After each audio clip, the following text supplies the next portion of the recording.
শনিবার এক ছবি আর মাত্র ৩ দিনের মাথায় সম্পূর্ণ উল্টো ছবি। রাজনীতির ময়দানে এমন ইউটার্ন আগে দেখা গেলেও ডোমকল পৌরসভার ৬ নম্বর ওয়ার্ডে যা ঘটল তা কার্যত রাজনৈতিক ভূমিকম্প। যদিও এ বিষয়ে পাত্তাই দিচ্ছেন না ডোমকলের বাম কংগ্রেস। শনিবার সন্ধ্যায় ডোমকলের ৬ নম্বর ওয়ার্ডে শতাধিক কর্মী সমর্থক তৃণমূল কংগ্রেস ছেড়ে যোগ দিয়েছিলেন ভারতের জাতীয় কংগ্রেসে। ডোমকল ব্লক কংগ্রেস সভাপতি ইমদাদুল হক মীরের হাত ধরে সেই যোগদান হয়। সেদিনই কংগ্রেস শিবিরে আত্মবিশ্বাসের সুরে সৌমিক হোসেন বলেছিলেন, 10 দিন দাঁড়াও, তোমাদেরকে জয়েনিং কাকে বলে দেখাচ্ছি। কিন্তু 10 দিন তো দূরের কথা, মাত্র 3 দিনের মধ্যেই সব হিসাব ওলটপালট। মঙ্গলবার সন্ধ্যায় একই বুথে দেখা গেল সম্পূর্ণ বিপরীত চিত্র।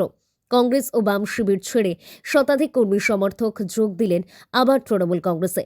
ডোমকল টাউনের তৃণমূল কংগ্রেস সভাপতি কামরুজ্জামান মণ্ডল, ব্লক সভাপতি হাজিকুল ইসলাম এবং ৬ নম্বর ওয়ার্ডের প্রাক্তন কাউন্সিলর নুরাবুল ইসলামের হাত ধরেই এই বিশাল যোগদান। রাজনৈতিক মহলের মতে বিধানসভা নির্বাচন যত এগিয়ে আসছে ততই তৃণমূলের শক্তি যে ফের বাড়ছে, এই ছবি তার স্পষ্ট প্রমাণ।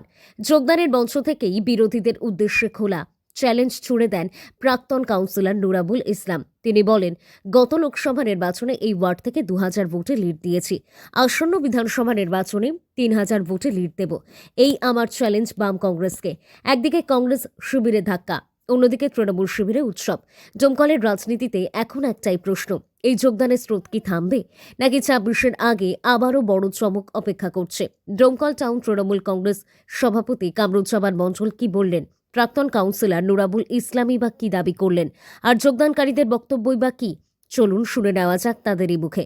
তবে এই যোগদান নিয়ে বিরোধী বাম ও কংগ্রেস তৃণমূলকে কড়া ভাষায় কটাক্ষ করে। তাদের কি বক্তব্য শুনবো। পাল্টা যোগদান বলা যাবে না। কংগ্রেসে কি যোগদান হয়েছে, ওদের তো ধরেন নিজের দলের লোক, সঠিক কে কখন যোগ দেয় হয় ওদেরই লোক। আজ যোগ হয়েছে, কাল ওই দলে যোগ হয়েছে, এই কাজ করে। আর আমাদের যোগদান যে কটা এখানে কংগ্রেস সিপিএম ছিল তারা আমাদের এখানকার নেতৃত্ব নুরাবুল হক, ফজলুর রহমান এবং এখানে যে সমস্ত কর্মী সংগঠন সকলের সহযোগিতায় তারা তাদেরকে আজ প্রায় 1 মাস থেকে বলছে যে আমরা সংগঠিতভাবে যোগদান করব। সেই হিসেবে এখানে যা কিছু ছিল প্রায় 150 শতাধিক মানুষ এখানকার সব আজ তৃণমূল কংগ্রেসে যোগদান করলো। তারা গত লোকসভা নির্বাচনের আগেও একটি কথা বলেছিলাম যে ২,০০০-এর বেশি লিড হবে, সেটা প্রমাণ করিয়ে দেখেছি। আবার আজকে ঘোষণা দিলাম 2026-এ ৩,০০০-এর বেশি লিড হবে, আর সেটাও আমরা প্রমাণ করিয়ে দেখাবো। বিষয়টা হলো তৃণমূলের একটা নাটক।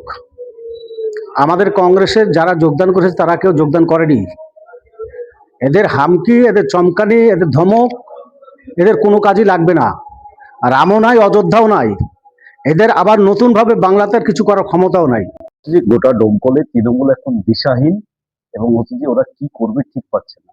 আসলে কোনো সিপিআইএম এর কর্মী এখন তৃণমূল কংগ্রেসে ডোমকলে যোগদান করার মতো পরিস্থিতি রাজনৈতিক নেই, এবং তৃণমূল দিকে দিকে ভাঙছে। আজকে তৃণমূল নেতৃত্ব ডোমকলের দিশেহারা, চুরি দুর্নীতির প্রতি মানুষের বিরক্তি, এটাকে ঢাকার জন্য নকল ভাবে তৃণমূল যারা করতো তারাই তাদেরকে সাজিয়ে আবার হচ্ছে যে বাইট দিয়ে তৃণমূল কংগ্রেস বলছে যে সিপিএম থেকে বা কংগ্রেস থেকে যোগদান করেছে। আসলে এটা হচ্ছে যে তৃণমূল কংগ্রেসের ডোমকলের নেতৃত্বের রাজনৈতিক দেউলিয়াপনা ছাড়া আর কিছু। বন্দ্যোপাধ্যায় উন্নয়ন দেখে আমরা টিএমসি তে যোগদান করেছি। কতজন যোগদান করবে?